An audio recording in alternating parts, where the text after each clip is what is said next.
Bismillahirrohmanirrohim. Assalamualaikum warahmatullahi wabarakatuh.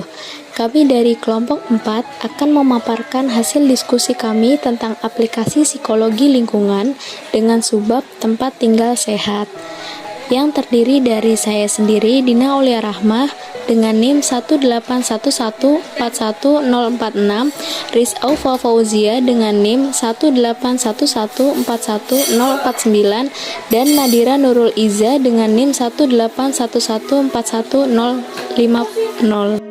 Tempat tinggal atau rumah sehat merupakan sebuah sarana pembinaan keluarga untuk menumbuhkan kesehatan secara fisik, mental, dan sosial sehingga anggota keluarga dapat bekerja secara produktif. Keberadaan rumah yang sehat, aman, serasi, teratur sangat diperlukan agar fungsi serta kegunaan rumah atau tempat tinggal dapat terpenuhi dengan baik. APHA merumuskan 4 fungsi pokok tempat tinggal sehat bagi setiap manusia dan keluarganya hidup, yang meliputi 1. Tempat untuk memenuhi kebutuhan jasmani, 2. Tempat untuk memenuhi kebutuhan rohani, 3. Tempat sebagai pelindung terhadap penularan penyakit menular, dan yang terakhir, tempat berlindung terhadap gangguan kecelakaan. Masyarakat dan lingkungan adalah dua hal yang tidak dapat dipisahkan. Keduanya memiliki pengaruh dan timbal balik. Manusia dapat mempengaruhi lingkungan karena manusia hidup di dalamnya. Begitu juga dengan lingkungan, dapat berubah dari waktu ke waktu mengikuti aktivitas dan kehidupan manusianya. Sensus kependudukan Indonesia di tahun 2020 yang kami dapatkan dari website resmi Badan Pusat Statistik menunjukkan bahwasanya penduduk di daerah perkotaan memiliki persentase 56,7%, sedangkan untuk penduduk pedesaan memiliki persentase 43,3% atau sisanya. Nah, kondisi yang dimiliki antara penduduk desa dan penduduk kota memiliki perbedaan yang signifikan, walaupun sebenarnya tidak banyak perbedaan persentasenya. Hal tersebut dipengaruhi oleh beberapa faktor. Salah satunya adalah setting tempat, yang artinya keadaan di mana suasana tempat tinggal mempengaruhi perilaku dan kondisi psikologi seseorang. Seperti yang kita dengar dari media di televisi atau dari media cetak seperti koran, surat kabar yang biasa kita baca, kondisi lingkungan di perkotaan tidak akan asing dengan pemukiman kumuh. Biasanya pemukiman kumuh ini identik dengan kota-kota besar seperti Jakarta, Surabaya, dan kota-kota lainnya. Walaupun sebenarnya dalam kota-kota kecil pun kita dapat menemui permukiman kumuh ini. Di Kediri misalnya, ada di suatu tempat di Kediri yang juga menjadi tempat atau pemukiman kumuh di kota tersebut. Nah, dalam perspektif kita, dalam pandangan kita, kondisi lingkungan di desa sangat berbeda dengan pemukiman kumuh yang ada di perkotaan. Pemukiman kumuh yang ada di perkotaan mempunyai keadaan atau tata letak yang cenderung berdekatan antara satu rumah dengan rumah lainnya.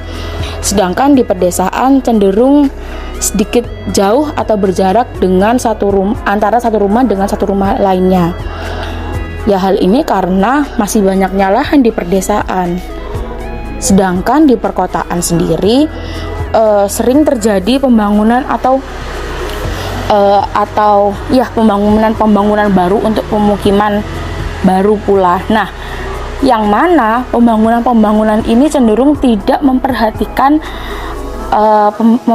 kelestarian alam, kemudian tidak memperhatikan dari ekosistem alam. Padahal pemerintah telah menetapkan di Peraturan Menteri Pekerjaan Umum dan Perumahan Rakyat Nomor 28 Tahun 2015 tentang penetapan garis sempadan sungai dan garis sempadan danau. Pada pasal 15 ini berbunyi, terdapat bangunan yang sepadan sungai, maka bangunan tersebut dinyatakan dalam status quo. dan secara bertahap harus ditertibkan untuk mengembalikan fungsi sempadan sungai. Hal ini ditetapkan karena daerah pemukiman kumuh yang mana biasanya melintang seperti arus sungai atau seperti arus danau ini rentan terkena banjir atau terseret oleh aliran sungai atau danau ketika sedang meluap. Nah, dampak buruk dari pembangunan rumah tanpa memperhatikan hal tersebut yaitu terjadinya atau terbentuknya lingkungan-lingkungan yang kumuh dan tidak terawat. Parahnya, dampak yang terjadi dari kondisi tersebut adalah penduduk di sana rentan terkena penyakit seperti penyakit kulit yang bisa kita temui atau yang biasa kita temui seperti panu, kemudian kudis dan lain sebagainya. Kemudian ada juga penyakit-penyakit seperti demam berdarah, malaria yang mana hal ini tuh disebabkan oleh nyamuk dan lalat. Nah, nyamuk dan lalat sangat identik dengan tempat-tempat kumuh atau tempat-tempat kotor. Penjelasan yang telah kami sampaikan sebelumnya ini berkaitan dengan teori behavior setting yang merupakan suatu kombinasi stabil antara aktivitas dan tempat tinggal. Teori ini dikembangkan oleh Roger Barker. Adapun kriteria atau ciri-ciri dari behavior setting. Yang pertama yaitu terdapat suatu aktivitas yang berulang yang berupa pola perilaku atau standing pattern of behavior. Dapat terdiri atas satu atau lebih pola perilaku ekstra individual. Kemudian yang kedua yaitu dengan tata lingkungan tertentu atau circumvention milieu, di mana milieu berkaitan dengan pola perilaku dan membentuk suatu hubungan yang sama antara keduanya, yaitu atau yang biasa kita sebut dengan sinomorfi. Yang ketiga yaitu dilakukan pada periode tertentu. Setiap behavior setting berbeda dengan setting lainnya menurut ruang dan waktu. Individu bisa menjadi partisipan dalam sebuah behavior setting apabila ia masuk ke dalam setting tertentu pada waktu dan tempat yang tepat. Sedangkan sinomorfik yang berarti struktur yang sama mewujudkan atau menunjukkan adanya hubungan antara milieu dan behavior. Sistem alam dan sistem manusia saling berkaitan, memberi energi, materi, informasi dan dalam jumlah dan bentuk yang berbeda antara satu dengan yang lainnya. Seperti gambar ini. Ya. Gambar ini menunjukkan bahwa manusia meminta materi, energi dan informasi dari alam untuk memenuhi kebutuhan hidupnya. Sementara itu, alam lebih banyak mendapat energi, materi, dan informasi dari manusia dalam bentuk waste dan polutan yang banyak mendatangkan kerugian bagi alam, yang artinya dapat merusak ekosistem dari alam tersebut. Nah, pada gambar ini dapat juga menjelaskan bahwa sistem sosial terdiri dari 5 elemen yang saling berpengaruh, yaitu yang pertama organisasi sosial, yang kedua teknologi, yang ketiga polusi, yang keempat sistem pengetahuan, dan yang kelima yaitu norma serta nilai-nilai yang dibangun oleh masyarakat. Sistem ekologi atau ecological system dibangun oleh 5 elemen juga yang saling berpengaruh. Yang pertama yaitu tanah, air, udara, yang mana tanah, air, udara ini merupakan unsur dasar. Dan yang kedua adalah tumbuh-tumbuhan dan hewan, yang mana tumbuh-tumbuhan dan hewan ini merupakan komponen biotik. Yang ketiga yaitu mikroorganisme. Dan yang terakhir yaitu infrastruktur seperti jalanan, kemudian bangunan. Nah, proses pertukaran energi antara sistem sosial dan sistem ekologi ini tidak selalu berjalan dalam suasana kearifan. Pemenuhan kebutuhan manusia yang terus meningkat mengantarkan manusia pada satu fase di mana terdapat dorongan dalam melakukan tindakan-tindakan manipulatif yang berbentuk kompleks adaptive mechanism yang sangat rumit. Keseluruhan mekanisme adaptif menghasilkan dampak negatif bagi alam, seperti kualitas hidup yang menurun akibat polusi dan ledakan penduduk yang semakin banyak, kemudian terjadinya eksalasi erosi, banjir, longsor, serta semakin banyaknya tindakan kriminalitas, penyimpangan, dan masalah-masalah sosial yang diakibatkan karena tingginya kompetensi dan dikarenakan terbatasnya pemenuhan kehidupan sehari-hari. Nah, krisis ekosistem tersebut banyak terjadi di daerah perkotaan karena perspektif dalam masyarakat kami atau masyarakat kita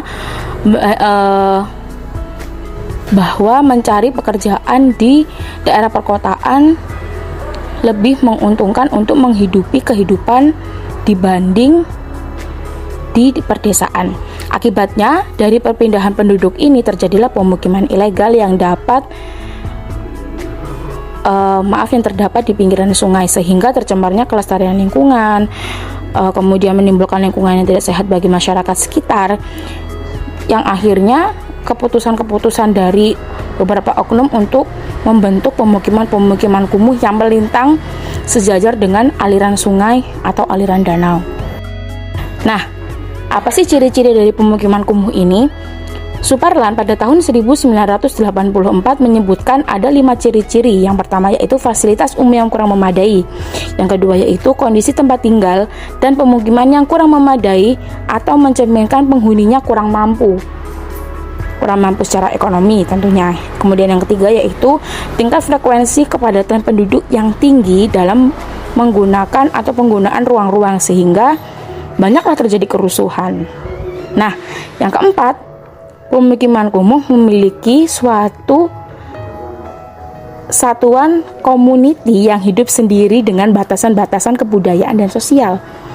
Dan yang kelima atau terakhir, masyarakat yang tinggal di pemukiman kumuh secara sosial dan ekonomi tidak homogen. Maksudnya, masyarakat yang tinggal di perkotaan memiliki mata pencarian yang cenderung beragam. Ada yang menjadi pekerja kantor, kemudian ada juga yang menjadi buruh, dan tidak sedikit yang menganggap bahwasanya meminta-minta atau menjadi pengemis merupakan suatu profesi yang baik untuk digeluti atau ditekuni. Nah, berbeda dengan penduduk di pedesaan, yang mana mata pencarian mereka cenderung satu warna seperti beternak atau petani seperti itu. Nah, penting nih bagi kita sebagai manusia untuk selalu menjaga kelestarian alam yang ada di muka bumi ini, karena dampak yang terjadi pada alam akan berpengaruh terhadap lingkungan seluruh umat manusia. Banyak cara yang bisa dilakukan untuk menjaga kelestarian alam, seperti membuat pengembangan limbah rumah tangga sehingga tidak mencemari lingkungan sekitarnya, kemudian mencegah penebangan pohon secara liar, melakukan reboisasi, tidak membangun pemukiman di pinggiran sungai, selalu menjaga kebersihan rumah dengan cara membuang sampah pada tempatnya, serta menerapkan perilaku-perilaku hidup sehat. Dan tentunya mengubah persepsi kita bahwasanya apabila ada tetangga kita atau tetangga yang tinggal di daerah kita tidak menjaga lingkungan, untuk apa kita menjaga lingkungan kita gitu, karena segala sesuatu itu diawali atau dimulai dari yang kecil. Kita menjaga lingkungan di sekitar kita, maka orang-orang di sekitar juga akan menjaga lingkungan kita demi keamanan semuanya, demi ketentraman semuanya, seperti itu. Nah, pembahasan mengenai pelestarian lingkungan pun sudah dijelaskan dalam surat Ar-Rum ayat 41 dan 42. Pada ayat 41 menjelaskan bahwa segala kerusakan yang ada baik di darat ataupun di laut merupakan perbuatan dari manusia itu sendiri. Kemudian, pada ayat 42 menjelaskan bahwa kita diharuskan mampu melestarikan lingkungan seperti para pendahulu kita, di mana barang siapa yang menanam maka ia akan menuai hasilnya. Hubungan ayat tersebut dengan perilaku manusia menurut Averil adalah pada kontrol perilakunya, kontrol kognitifnya, dan kontrol keputusannya untuk menghentikan kerusakan dan mulai menjaga alam semesta ini. Sekian presentasi dari kami. Mohon maaf apabila terdapat banyak kesalahan dalam menyampaikan materi. Jika ada pertanyaan, bisa ditanyakan ketika sesi tanya jawab nanti. Terima kasih. Wassalamualaikum warahmatullahi wabarakatuh.